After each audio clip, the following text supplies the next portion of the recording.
it is an offence to produce a film. But all this is just a technicality of it. Right. Okay. The state is more than aware that this is the new IT era, right, with the new technology putting the powers of the basically a film producer into everyone's hands. In fact, everybody with a mobile phone now is a potential film producer, like MGM. Yeah. Okay? And then you can make films and you can distribute them on your own website, whereas the original mischief, as it were, the intent of the Films Act were to regulate basically the formal film industry, Shaw Brothers, MGM, Sony, and so on, Universal Studios, the mainstream films produced for entertainment purposes. Okay. So very wisely, the state has not actually used this rather long-standing legislation to prohibit these So it's out there as an offence to put video bad behavior.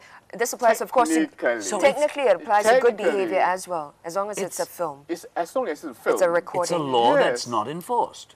No, it is a law that is, I think, wisely enforced, because as I have pointed out just now, the Films Act and the Undesirable Publications Act and the Penal Code, they had the traditional mainstream film industry in mind. Right. They were intended to regulate an industry. Oh, I see. They are obviously not. Because obviously it's not enforced, because during the elections, citizens are going out there and taking footage of rallies, there is a and they were dynamic posting tension, yes, between the new technology and the long-standing, what do you call it, provisions of the law, but which I'm sure the state is more than sensible to enforce it wisely. Accordingly. Correct.